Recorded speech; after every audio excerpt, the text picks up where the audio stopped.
ResNet 50 on Amazon Sagemaker. Presenting this, we have Raghavendra Prakash, Senior Solution Architect, AWS India, and Nilav Baran Ghosh, Director, Data Science Innovator. Can we have a round of applause?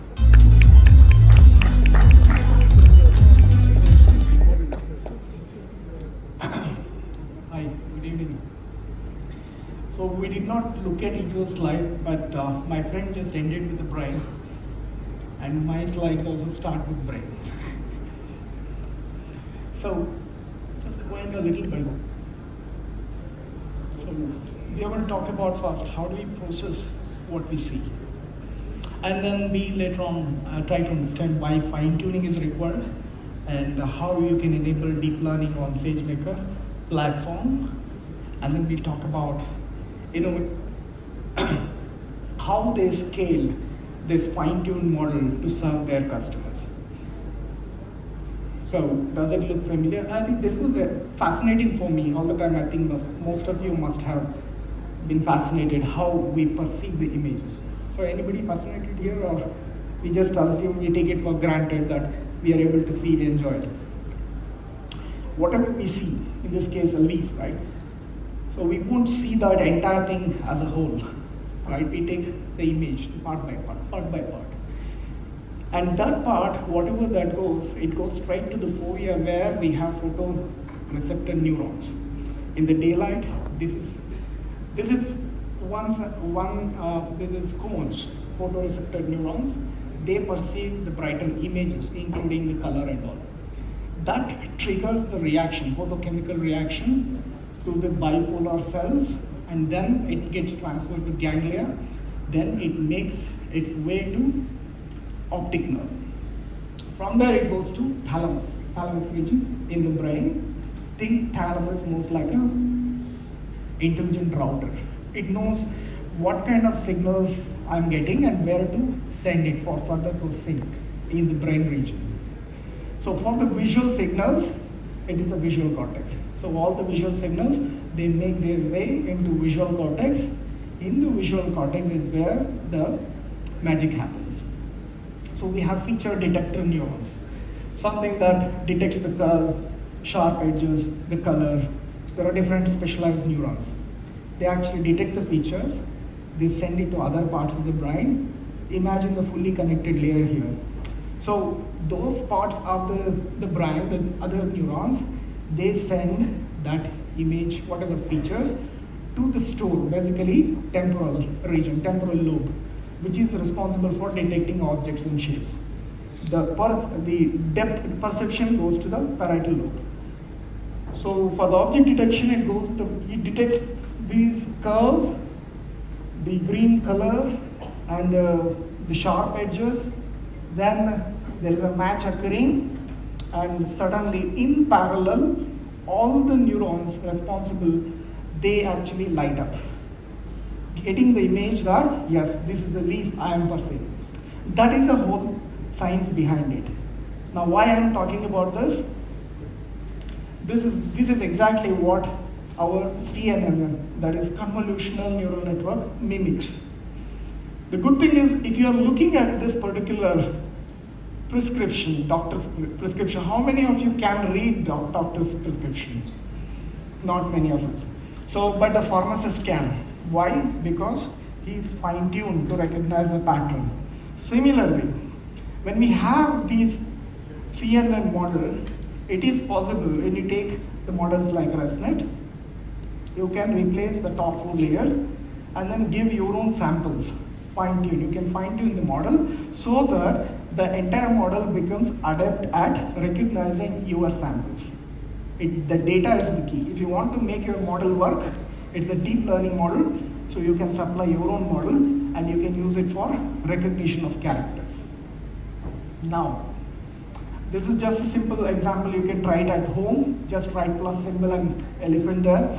If you just close your left eye and see only this, you cannot see that. That is, there is a blind spot in the eye where exactly the optic nerve starts. Why I am saying it? The OCRs, they actually operate within the boundaries. it is possible that it can misread at times, right? Especially when it is handwritten. There are studies conducted. So for example, the one that we are seeing that, right, Lamictal 25 mg, that is used to treat epilepsy and bipolar disorder.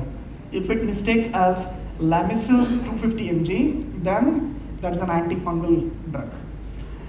If you look at it, history of cancer, that is deliberately grayed out, no history of cancer, history of cancer. If your forum has smudged area and if OCR cannot detect that, then it can lead to entirely different paths.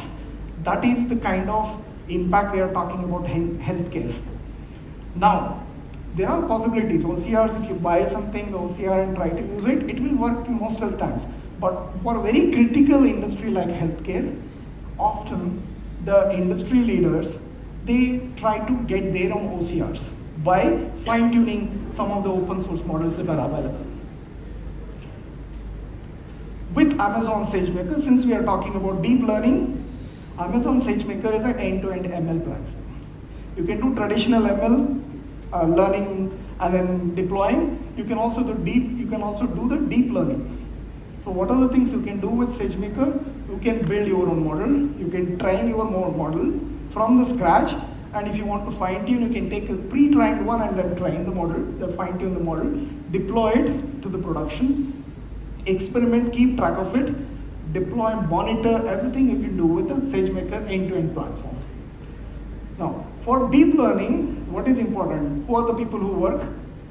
People who work in deep learning or data scientists, research scientists, ML engineers. So you don't want them to spend a lot of time in troubleshooting installations of PyTorch or MXNet or NITs, right? So for that, Amazon makes the deep learning AMIs. We call DL AMIs. They are available, the base AMIs are available for Nvidia architectures and also for Ubuntu and Amazon Linux flavors. Now you got the DLMS, it has a Jupyter notebook, it comes with pre-packaged frameworks for whatever the PyTorch, TensorFlow, all these frameworks, and also most importantly getting started tutorials. It's not that you are left in the lurch. You can try it out, you can keep learning and then improving the models, and you can find those models deployed to the production as well. So if you just type that amazon.com instant type, you'll get a bunch of categories.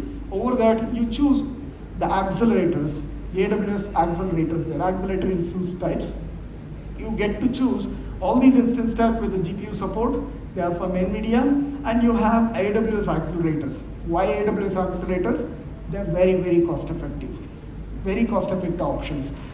And they are the parallel executions, right? GPU. So here in the inferential, you have two different flavors, INF1 and INF2, and you have Trainium, TRN1 and TRN2. So these make use of Neuron SDKs, and you can use the Nvidia SDKs. They all come pre-packaged with deep learning AMIs. Now you have various choices. So you have open source model. You know how to do fine tuning. You know how to do from the scratch training. Now after that, you need to focus on accuracy. What is the level of accuracy you got from the model? And what is the latency? That's very important, crucial. And at the same time, you don't want that to cost to overrun. You need to keep an eye on it. All of these things are required when you want to scale the operation. And this is exactly where we can hear from Neelav, who is the director for AI COE from Innovator. He's going to explain us the fascinating story of Innovator scaling up the operations. Thank you very much.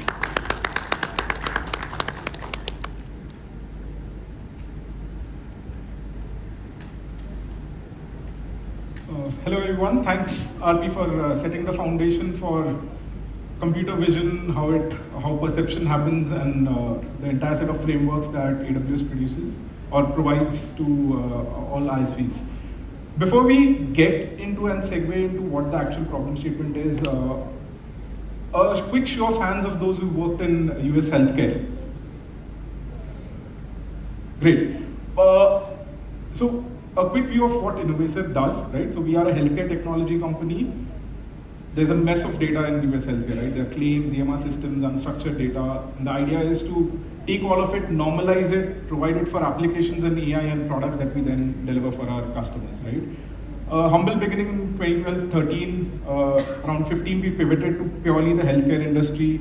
moved to providing a lot of value for providers, segmented out into payers, life sciences, and very recently we've kind of expanded into healthcare CRM space, actuarial AI, and also pharmacy. So exciting space. We have 1,000 plus customers, provided more than close to $2 billion of savings for our customers for their entire value system. Just a quick view of who our customers are. So the top line there, kind of KP banners there, effectively the 6 out of the 10 largest US healthcare systems are our customers in terms of trying to understand the scale at which we operate. Right? So getting into the product ecosystem, right? So what are we effectively trying to solve? So there's a whole suite of products, data platform, but I quickly wanted to narrow down into one of our products at the point of care, right? For those who kind of see or are familiar with any sort of medical series, Dr. House, Dr. MD, when a patient effectively walks in, right? So to have a conversation, there is either a file that's shared with the physician, or they open up the entire healthcare record for a patient on a system. So that system effectively is called EHR. In the US, across health systems, there are 150 plus EHRs, different interfaces, and different way the data is organized. What InNote, which is the innovator product, does is effectively pops up, right, as an overlay. And there's a web component to it, there are web plugins, there's a desktop plugin, depending on whether the EMR is purely a web-based or a desktop-based. This kind of application pops up with AI-enabled insights, the ability to record patient-physician conversations, give you a lot of insights on what kind of medications, what kind of codes that can be closed out, any sort of referrals that need to happen, a lot of intelligence, right? But if you understand how this also operates, just to give you a view, when this pops out, it does not really have the context of the patient for which the physician is having the conversation, right? So the moment this pops up, it kind of asynchronously takes a screenshot of the EMR in the background, right? So the blue screen here is effectively what your EMR is. Within less than a second, sends it back to a system, a whole set of OCR and NLP algorithms run. What happens is to identify who the patient is from the date of birth, their patient name, any sort of MRN number, mines it through tons of, like millions of patient records, matches it to the intelligence layer that we have, and then this pops out. And all of it needs to happen in less than, we kind of time it at less than 800 milliseconds for the network latency plus the time that it takes for the application to kind of appear, right? So that's where the problem statement is. Now to get a sense, right, the scale of use, InNote as an application, of course it supports pretty much every EMR, right? It's very EMR agnostic in that sense. Almost 2,500 providers use it every day. If you kind of calculate it, gets to 10,000 hours of use every month, right? And what does it mean absolutely at the level of OCR? Of course, there are a lot of algorithms, I spoke about NLP also, but absolutely at the level of OCR, it means 50 million requests per month. Break it down, per second, 120 OCRs need to happen on the backend system from wherever a physician is opening up and accessing InNote, right? So, blink of an eye and 120 OCRs have happened in that second, in that space of time, right? And that's great, but what was the problem, right? When we started off building InNote, right, that was 2018-19, deployed, you typically tend to look at enterprise OCRs as the immediate choice. And as you scale, you kind of forget that, yes, there is a cost to that enterprise OCR that you end up paying. Before we knew, great, we scaled with our customers. Before we knew, around 23 end, we were already at around 40 grand a month just for plain OCR, right? And we kind of were projecting to 50, 60 and even more. And if you kind of calculate it, it's more than $500,000 per year for OCR on your EMR systems, right? It's vanilla OCR and do machine printed OCR on screenshots. And this kind of coincided with 2 engagements from our FinOps team. This kind of started to become a big cost center. This is the computer vision component. And as a data science team that I lead, we were also looking to procure GPUs, right, for all the research, the H100s and the Blackwell series when they come out. So this kind of aligned to it when we spoke to our CTO. He said, okay, fine, save dollars here, spend dollars there, right? Along with the budget that they're already doing. So this effectively is the problem that we try to solve.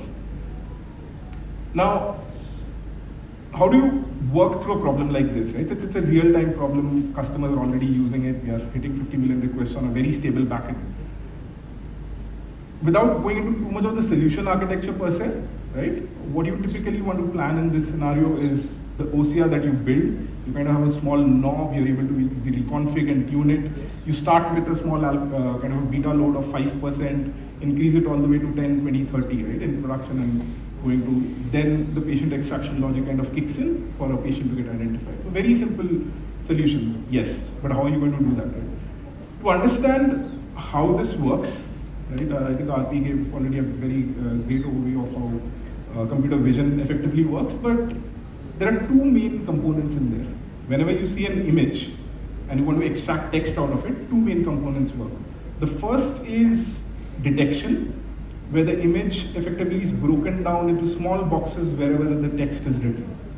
And then comes the recognition. Now for each of those boxes, it tries to identify what is the text in there. Right? So two components, they stitch together, need to work very quickly on a GPU backend to get to that scale that I was talking about. Right? So for detection and segmentation, we used a resonance-based backend. There are other layers on top of it, but after fine-tuning for OCR particularly, and those who've kind of been in the computer vision space from ImageNet in 2011-13, would kind of understand a typical out-of-the-box model really doesn't work.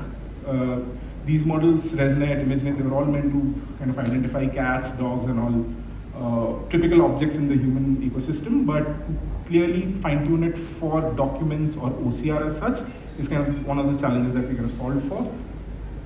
And then on the text recognition side, of course, you have more models which are more transformer-based models that help you with extremely accurate recognition. For InOCR as a product, we have currently enabled it on GPU-based backend, but then the vision is also, can we completely take the backend out of the equation and have it sit within the device itself. So it has a capability to work for both server as well as edge on edge devices. Right. Now, great. I think as a team, once you develop the model, right, as data scientists, specifically for a use case like this, it doesn't end there. What is your platform to deploy this model? As engineers, as MLOps folks, as a lot of tutorials might tell you, okay, take the model, spin up a Kubernetes pod with a GPU attached to it, kind of solves for it. But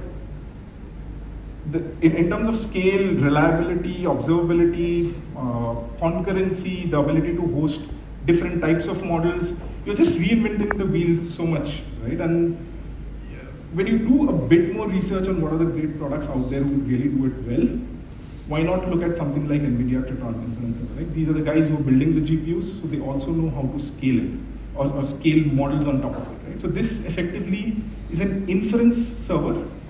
It takes away the entire abstraction of you wanting to install the right drivers, the right container images, and enabling different kinds of backends, so whether you're using PyTorch, TensorFlow, optimized TensorRT backends, or Onyx backends, it kind of supports all of them, takes the entire abstraction away from you.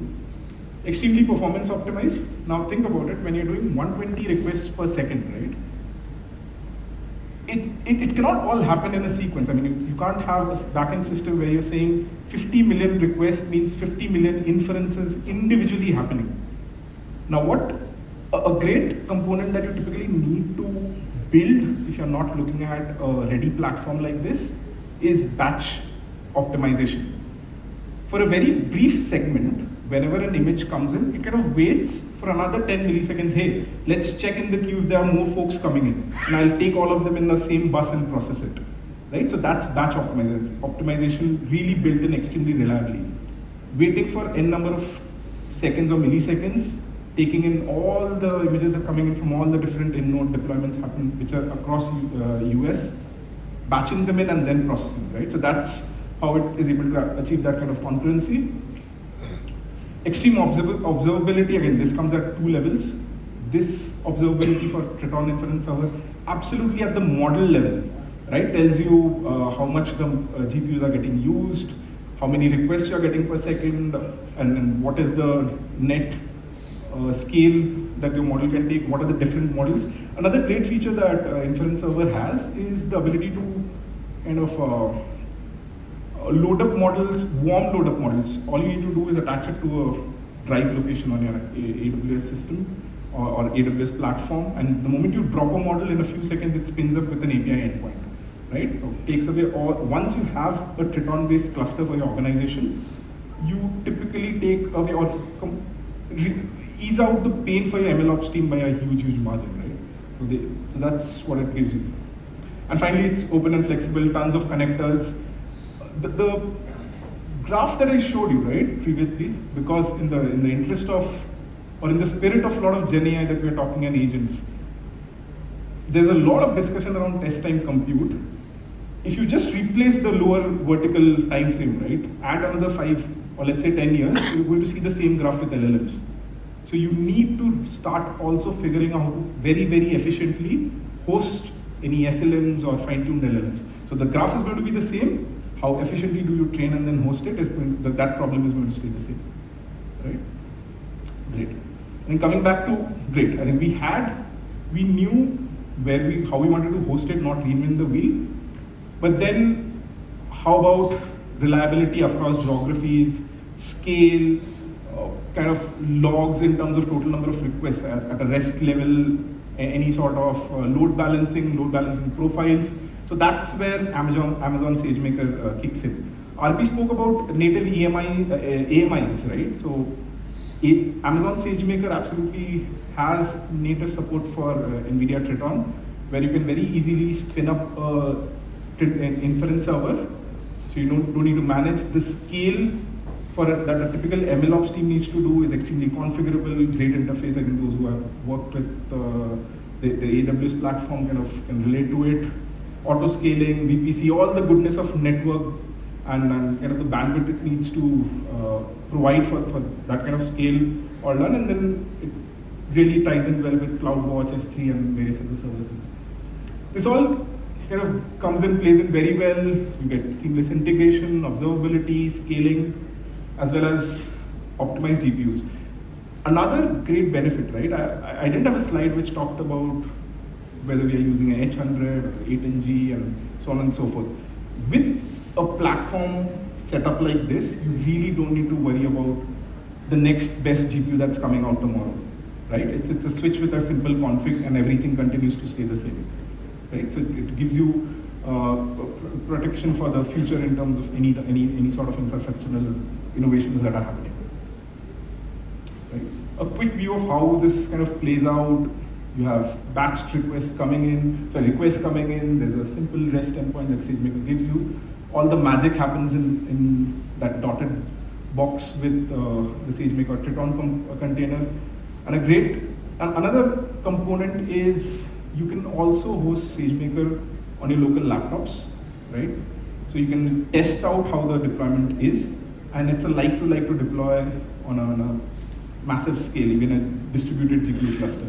So the seamless transition from a development to a production environment again becomes extremely simple and straightforward. Great.